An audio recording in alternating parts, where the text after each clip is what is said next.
इतिहास लिखा है इसमें, कुछ खास छिपा है इसमें। इतिहास लिखा है इसमें, कुछ खास छिपा है इसमें। मर्यादा है, कोई वादा है, विश्वास रखा है इसमें। सात फेरों से मिला ये तो उपहार है, मेरा श्रृंगार है, मेरा श्रृंगार है, मेरा श्रृंगार है, मेरा श्रृंगार है। मंगलसूत्र, मंगलसूत्र, मंगलसूत्र, मंगलसूत्र, मंगलसूत्र, मंगलसूत्र, मंगलसूत्र।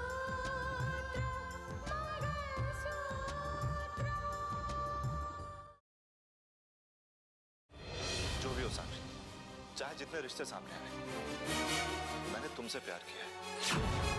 अच्छा हुआ कि राहुल ने शादी करने से इनकार कर दिया।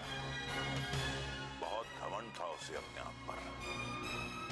अब तो राहुल की शादी वहीं होगी जहां वो चाहेगा। मैं सिर्फ तुमसे ये कहना चाहता हूँ कि मैं तुमसे प्यार करता हूँ। सर ये चाहते हैं कि उसके बदले हुए चेहरे की तस्वीरें तुम खींच के लाओ। मैं कानून के दायरे से बाहर जाकर कुछ भी नहीं करना चाहती हूँ, और फिर इस केस में मैं अपनी पावर या अपनी पोजीशन का इस्तेमाल भी नहीं करना चाहती हूँ। लेकिन समझ में नहीं आ रहा है कि करूँ तो क्या करूँ। मैडम, फिर तो बड़े अफसोस के साथ ये बात कहनी पड़ रही है कि इस केस में न जाने कितना वक्त लग जाए।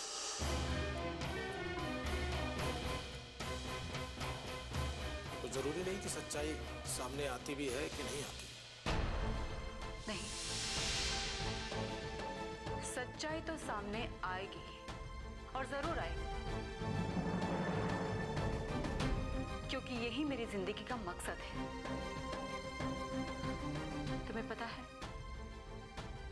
जब राकेश की मौत हुई थी ना, तब मैंने प्रण लिया था कि मैं उसे दुनिया के सामने बेगुनाह साबित करके ही रहूंगी। मैडम, कोशिश तो करते रहना पड़ेगा, और अगर कोशिश नहीं की तो जिन्होंने राकेश की हत्या की है वो लोग कोई मामूली लोग नहीं है मैडम। बहुत मुश्किल हो जाएगा उनसे सच्चाई उगलवाना, ये तो आप भी जानती हैं मैडम। मुश्किल है लेकिन नामुमकिन नहीं है। और फिर मुश्किलों से लड़ना ही तो जिंदगी का नाम है। कुछ भी हो जाए, मैं राकेश को इंसाफ दिलाकर ही रहूंगी। मैं उसे बेगुनाह साबित करवा के ही रहूंगी, कुछ भी हो जाए।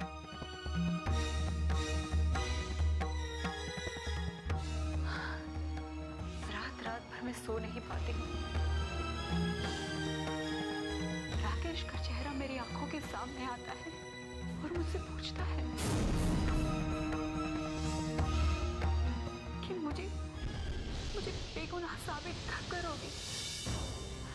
मैं देशद्रोही नहीं हूं, मैं देश का गद्दार नहीं हूं। मुझे इंसाफ चाहिए। नहीं, नहीं, अब बस बहुत हो चुका। जब तक मैं राकेश को इंसाफ नहीं दिला दूंगी, मुझे चैन नहीं आएगा, मुझे चैन नहीं आएगा।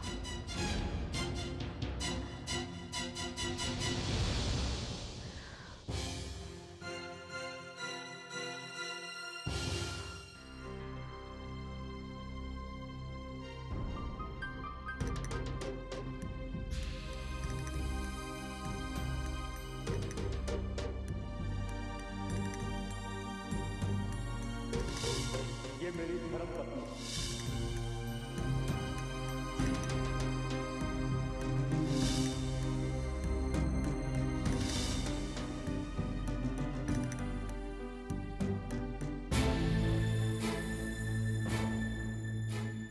जिस चेहरे को देखकर तुम प्यार का नाटक किया करती थी, जिस चेहरे पर तुम प्यार जताया करती थी, जिस तरह पर्दा गिरते ही नाटक खत्म हो जाता है और पर्दे के पीछे की सिर्फ सच्चाई रह जाती है, उसी तरह तुम्हारे नाटक से भी पर्दा हट चुका है। और अगर कहीं कोई पर्दा है तो अब उसे मैं हटाऊं।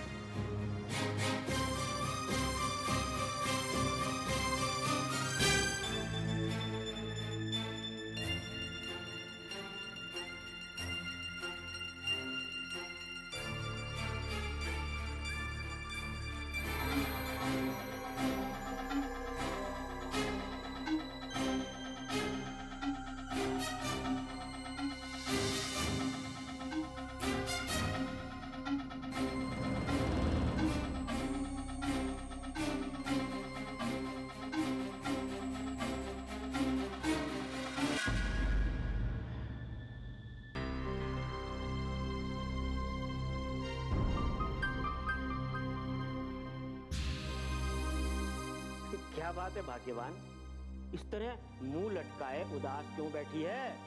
अरे आज तो तुझे खुश होना चाहिए क्योंकि तेरा बच्चा जल्दी ही ठीक होकर वापस आ जाएगा।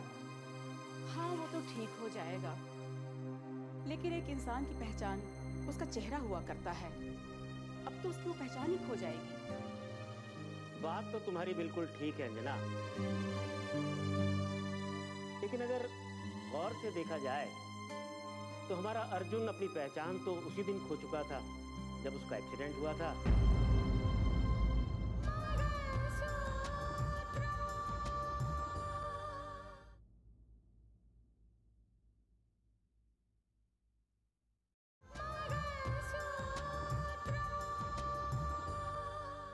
तो हमारा अर्जुन अपनी पहचान तो उसी दिन खो चुका था जब उसका एक्सीडेंट हुआ था और उसका चेहरा इस बुरी तरह से जख्मी हो गया था। अगर उसकी याददाश्त वापस आ जाती तो मुझे इतना दुख नहीं होता।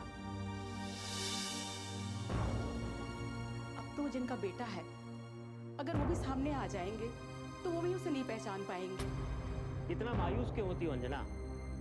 भले ही उसके घर वाले उसे नहीं पहचान पाए, लेकिन मुझे पूरा यकीन है कि हमारे बेटे अर्जुन की याददाश्त एक न एक दिन जरूर वापस आएगी। और जब उसकी याददाश्त वापस आ जाएगी ना, तो वो किसी की पहचान का मोहताज नहीं रहेगा। भले ही उसका चेहरा कितना भी बदल दिया जाए, वो अपनी पहचान खुद भूल लेगा। अपने बदले हुए चेहरे और अपनी याददाश्त के बल पर वो अपने घर वालों, अपने माँ बाप सबको पहचान लेगा। बस यही सोचकर तो मैं भी तसल्ली कर रही हूँ कि वो दिन कभी तो आएगा। जरूर आएगा अंजना, जरूर आएगा। अरे हमें तो भगवान का शुक्रिया करना चाहिए कि हमारे गांव से इतनी दूर इस शहर में आकर हमारे बच्चे का एक्सीडेंट होता है तो इसमें तुरंत हमारी सहायता करने को तैयार हो जाता है। आज अगर जज साहब ने हमारी सहायता नहीं करी होती तो हमारे बच्चे का इलाज नहीं हो पाता। अरे ये तो जज साहब की मेहरबानी है कि हमारे बच्चे का ऑपरेशन हो सका है। भगवान तेरा लाख लाख शुक्र है।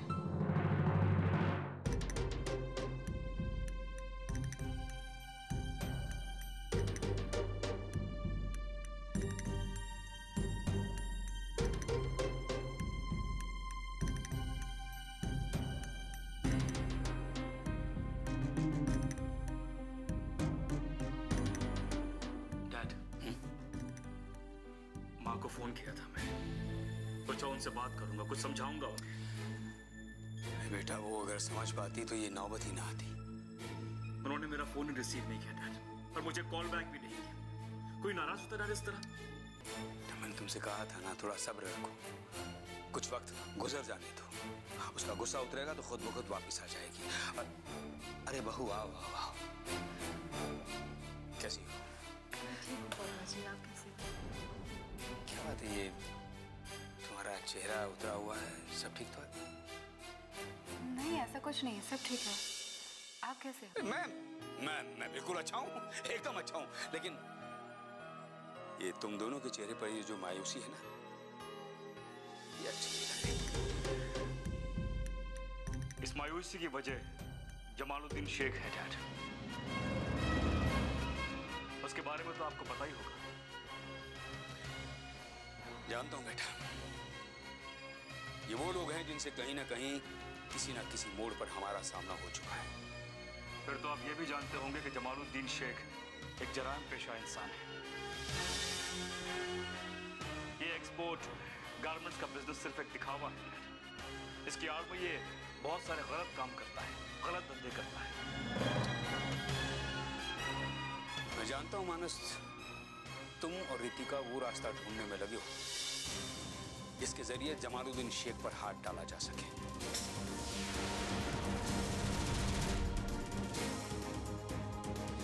लेकिन आप लोगों की जानकारी के लिए बता दूं बेटा, ये जमालुद्दीन वो है जिसके एक जमाने में बहुत से गलत धंधे हुआ करते थे।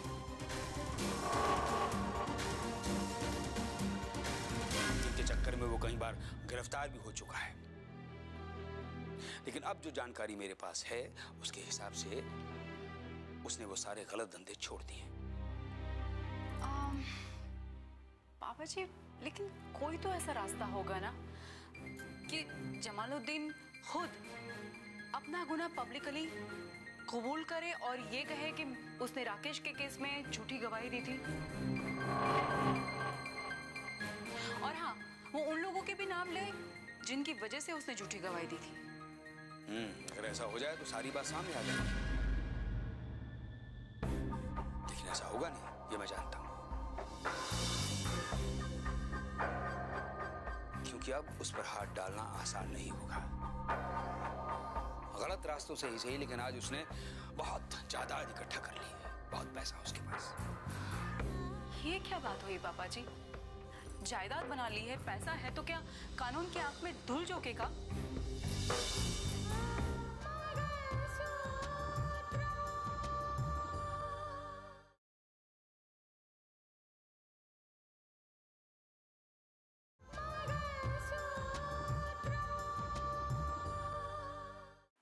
जायदाद बना ली है, पैसा है, तो क्या कानून की आंख में धूल झोंकेगा? और हम उसे ऐसे ही छोड़ देंगे? लेकिन आज उसके हाथों में कानून की हथकड़ियां भी तो नहीं पहनाई जा सकती, क्योंकि आज वो एक समाज में इज्जतदार इंसान कहलाता है। अपने पैसों के दम पर उसने ऊपर तक रसूख बना लिया है, ऊपर तक पहुंच है उसकी। वो आया भोपाल से था, लेकिन आज पूरी तरह से इस शहर में जंग कर रह गया है।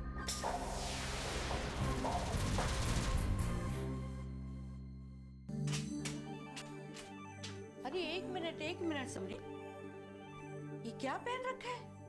ये नए जमाने का तकाजा है दादू। आग लगे ऐसे नए जमाने को। अरे जमाना तो गुमराही के रास्ते पर चल रहा है। अब जाने भी दीजिए अम्मी, यही फैशन है यहाँ का। जरूरत से ज्यादा आजादी नौजवान नस्ल को गुमराह कर देती है, गुनाह के रास्ते पर चल पड़ते हैं। दादू, मैंने स्कार्फ रख लिया है पर्स में, मैं रास्ते में पहन लूंगी। क्यों? घर में शर्म लिहाज जरूरी नहीं है? समरीन स्कार्फ पहन लो। ओके, मैं पहन लेती हूँ। मैं तो कहती हूँ कि ऐसे लिबास पहनने ही तर्क करवा दो। खैर, मैं जमाल की खबर लेती हूँ। फी अमानुल्लाह।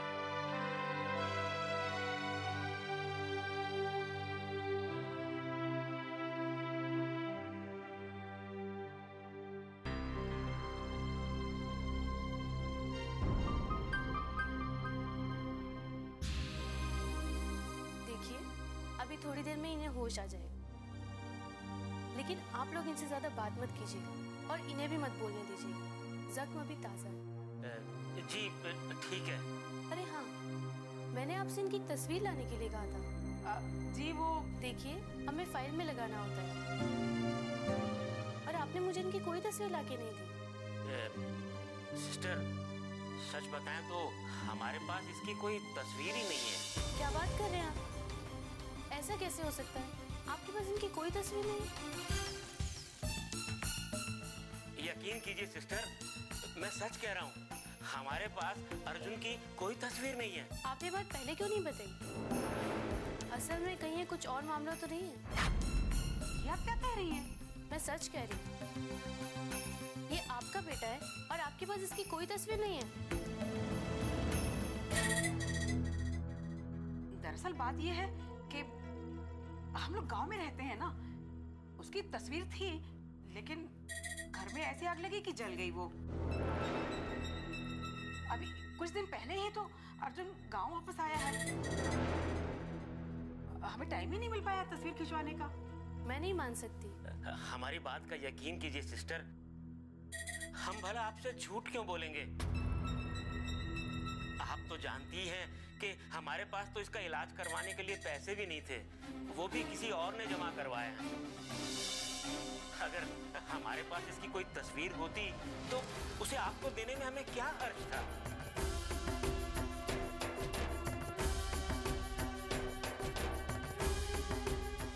अंजना, अंजना, आखिर हम कब तक इस सच्चाई को छुपाते रहेंगे? कब तक? अरे हम इसकी सच्चाई को सबके इसलिए छुपाना चाहते हैं कि इसके दुश्मन इसका नाजायज फायदा ना उठा सके। लेकिन कब तक हम इसकी याददाश्त वापस आने का इंतजार करते रहेंगे? कब तक लोगों से झूठ बोलते रहेंगे कि ये अर्जुन है? अरे कब तक झूठ बोलते रहेंगे कि ये हमारा बेटा है, हमारा बेटा? अंजना, सच्चाई तो मानो अब कदम कदम पर हमारी परीक्षा लेने लगी है, कदम कदम पर हमारी परीक्षा लेने लगी है।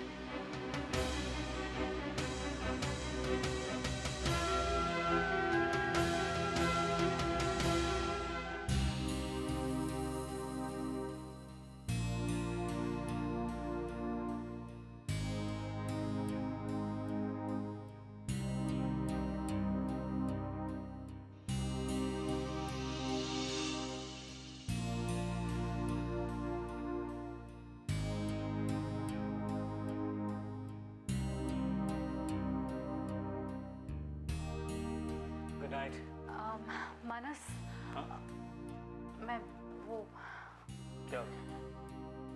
तुम्हें वो बालकनी में सोना पड़ रहा है मेरी वजह से। I'm sorry। रितिका प्लीज, तुमसे मुझे कोई शिकायत नहीं। Good night.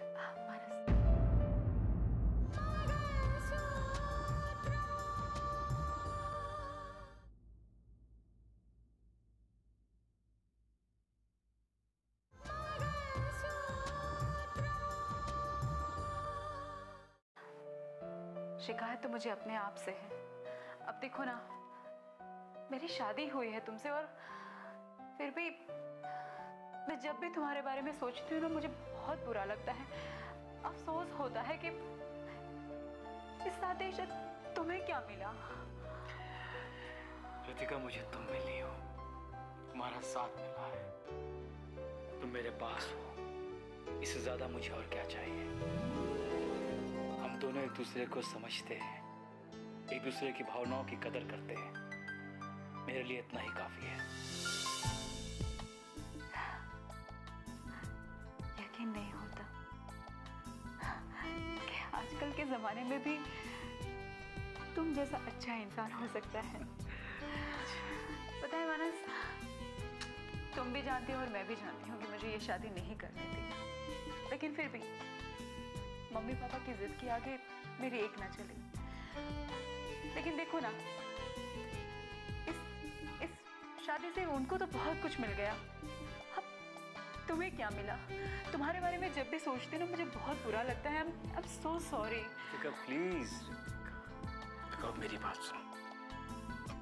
किसी बात पर तुम्हें पछताने की कोई जरूरत नहीं। मेरे बारे में सोचकर गमगीन होने की तो कोई भी जरूरत नहीं है।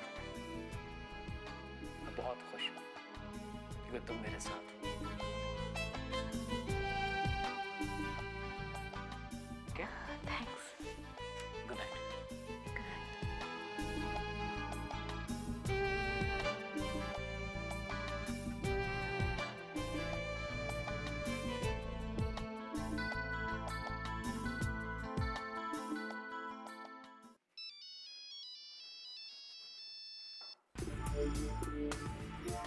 राहुल। हाँ गुलशन भाई, कैसे हैं आप? अरे हम तो बहुत बढ़िया हैं भाई। हमारी याद कैसे आई? वही तो मैं सोच रहा हूँ। क्या है ना भाई, मुद्दत गुजर जाती है उनके इंतजार में, मगर क्या करें, उन्हें हमारी याद आती नहीं। अरे वाह वाह, बहुत बढ़िया जमाल भाई। हम कहें ना, आप बिल्कुल बदले नहीं हैं, सेम टू सेम है, वही रंगीन मिजाजी है। बहुत बढ़िया। हमा मियाँ सब कुछ तो वही है।